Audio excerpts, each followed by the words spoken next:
Pánevní dno patří k důležitým částem ženského těla a jeho živost, zdraví a vitalita nám ovlivňují takové důležité ženské vlastně etapy, jako je naše sexualita, jako je naše menstruace, těhotenství, porody, menopauza. Asi mi dáte za pravdu, že je to téma, o kterém se málo mluví, je takové tabuizované a naše západní společnost, západní medicína ho devalvuje názorem, že jsou to jen obyčejné svaly na udržení moči.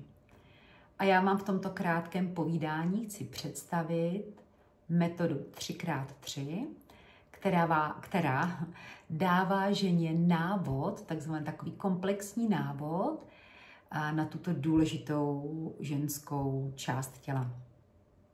Metoda 3x3 pochází z České školy pánevního dna. Já jsem lektorkou této školy a tuto metodu vlastně vyučuji na svých celodenních kurzech. Pojďme se na pánevní dno podívat z pohledu 3 rovin. Podotýkám, že tyto roviny jsou všechny 3 stejně důležité a my ženy bychom si to měli uvědomovat, že vlastně žádná z nich není třeba postavená výše než ta druhá. Takže je to rovina fyzická, emoční a energetická. Fyzická rovina je důležitá pro nás, aby jsme se naučili, co vlastně tvoří pánevní dno. Že to jsou vlastně, je to svalová miska na dně naší, v oblasti malé pánve, která drží vlastně ve správné poloze naše ženské orgány. Tato svalová miska je dobré si vlastně, nebo je důležité si uvědomit, že je tvořena 3 funkčními vrstvami, že naše pánevní dno nejsou naše svěrače, jak si velká většina žen myslí, a že na kurzech mi dávají za pravdu, že vlastně hlubokou vrstvu pánevního dna, vlastně, že oni neměli ani potuchy. My se učíme vlastně tyto 3 vrstvy vlastně hledat, učíme se je vlastně aktivovat a učíme se s nima pracovat samostatně a potom vlastně v takovém jako společném cvičení. Dále do fyzické roviny je důležité si uvědomit správné dýchání. Když nedýcháme správně, nedýchá správně pánevní dno. My se učíme na kurze takzvaný kalhotkový dech, který je vlastně pro naše pánevní dno takový důležitý, potřebný. A další důležitý klíč, který je dobré, aby jsme my ženy věděli, je relaxace. Mluvím tady o vědomé relaxaci a mluvím vlastně i k ženám, které mají povolené pánevní dno.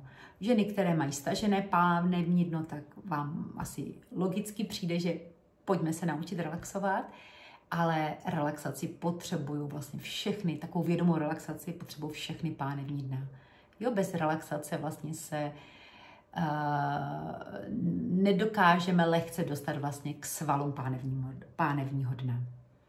Takže to byla rovina fyzická. Další rovina je rovina emoční. Tady vám představím pánevní dno jako emoční barometr, nebo řekněme taková emoční houba, která nasává vlastně ty naše zážitky, které naše pánevní dno s náma zažilo. A když tu náhodou máme nepříjemné zážitky, nějaké nespracované emoce z nějakého porodu, z nějakého gynekologického vyšetření nebo z nějaké nepříjemné sexuality, tak velmi často se stává, že ty emoce způsobí, že vlastně ty tkáně a svaly vlastně zareagují a vznikne tam takzvaný pánevní pancíř. A pak tam samozřejmě neproudí energie a můžou vzniknout ty symptomy fyzické, které míváme nebo se objevují v oblasti pánevního dna. My se na kurze učíme takové jemné bioenergetické cviky, aby jsme se naučili vlastně, jak ty emoce můžeme vlastně dát do pohybu a můžeme si je nějakým způsobem jako kdyby uvolnit z oblasti pánve. A třetí rovina je rovina energetická. Naše pánevní dno je vlastně, nebo v našem pánevním dnu, tak je zdroj naší životní síly a hluboké svaly pánevního dna vlastně podle východních nauk, východních vlastně cvičebních systémů vždycky sloužily jako generátory, že si můžeme vlastně tu sílu generovat, že opravdu si můžeme navyšovat svoji životní sílu.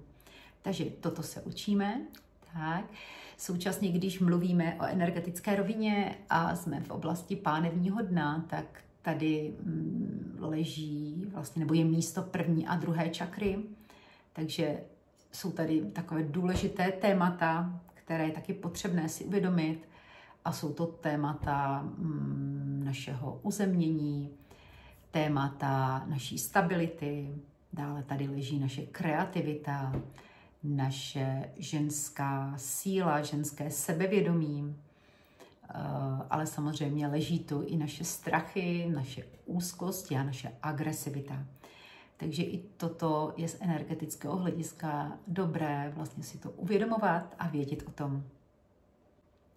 Takže tyto 3 roviny, fyzická, emoční, energetická, jsou náplní základního kurzu pánevního dna, ale nebyla by to metoda 3x3, nebyla by celistvá, nebyla by vlastně holistická, kdyby jsme ještě sem nepozvali druhou trojku, a to je 3 patra. To znamená, že pánevní dno v tomto pokročilém kurzu zasadíme vlastně jako do celého těla a vysvětlíme si souvislosti, že patro našeho pánevního dna velmi úzce souvisí s patrem našeho krku a velmi úzce souvisí s patrem našich chodidel. A opět v rovině fyzické, emoční, energetické. A současně si na pokročilém kurzu, protože tyto 3 patra jsou vlastně obsahem pokročilého kurzu, zasadíme pánevní dno vlastně jako do těla, do hlubokého stabilizačního systému, kde vlastně pánevní dno má důležitou funkci a je vlastně potřebné, nebo jeho správné fungování a správné zapojení spolu vlastně s bránicí, spolu s hlubokým břišním svalem nám slouží právě pro naši stabilitu a vlastně pro náš jakýkoliv pohyb v těle. Takže toto bylo představení metody 3x3 a bylo to představení obsahu základního a pokročilého kurzu. A ženy si vlastně z kurzu odnesou takový návod, jak se správně starat o své pánevní dno. Takzvané know-how, jak vlastně ho používat ve všedním dnu, jak ho správně aktivovat, jak ho správně relaxovat, jak do něho správně dýchat. Jsou to informace, které bychom měli vědět, každá žena by měla znát vlastně takový návod, komplexní návod na své lono.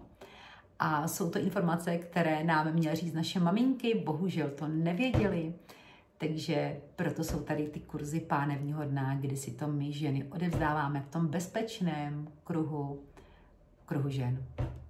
Takže milé ženy, těším se na vás.